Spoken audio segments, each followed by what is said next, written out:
Almost every day I ask myself, what is art anyway? Sometimes, honestly, I have trouble making much sense of it. Other times, though, I do think I have a clue. Art always involves personal creativity first, which is to say being like any kid who's ever been born. Art also has to have technique.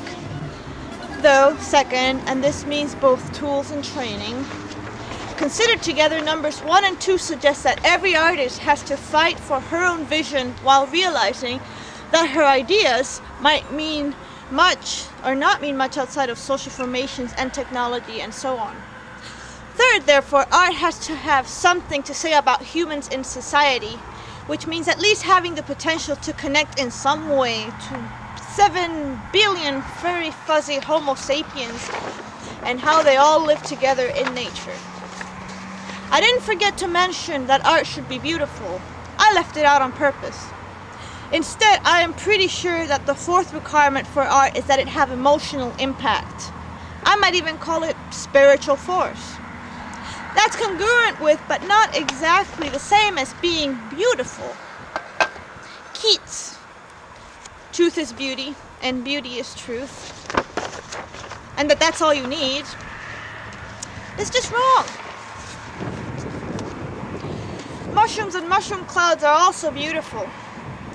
Natural and oil-slick detritus are both beautiful. The list is endless. Creating an emotional punch, however, an intentional emotional punch, is always about social choices, unlike the ability to adore the striations of toxic sludge.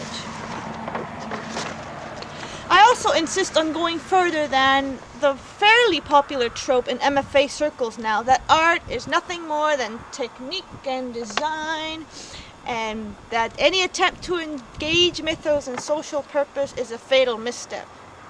On the contrary, art simply doesn't fit into the evolutionary paradigm of species survival without social meaning and connection. It doesn't have to be a life-affirming or positive intersection, though that's something that I often strive for. Anyone who hasn't seen Cradle Will Rock should absolutely check it out. When John Cusack's utterly brilliant John D. Rockefeller character asked Diego Rivera, "Why can't art be about nothing?" suggesting that such a choice would be very convenient to upper-class patrons, he's making my point precisely and hilariously.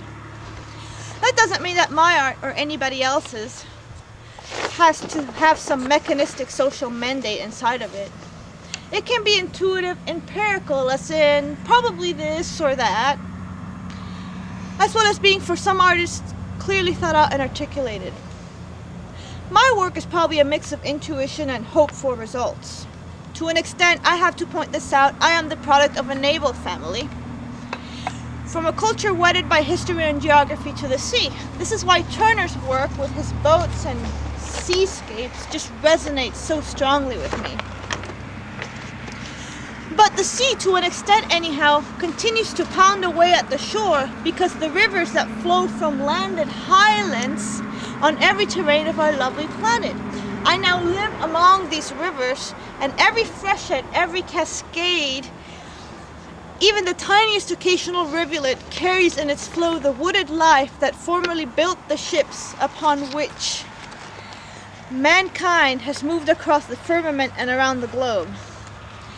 And what gives shape to these canvases are these rivers that mold them in their turbulent waters and then cast them back to shore. These naturally sculpted canvases have become my vehicle for conveying something in Turner's work that is about these intertwining legacies, a heritage of water and wood and movement and craft that is not only our birthright but our lifeline, and in my personal case, part of my family's heritage. I'm not sure if that all makes perfect sense, but I'm committed to the process. I would love to hear from people.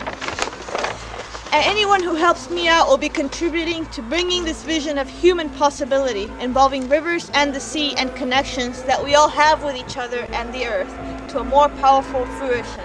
Thank you.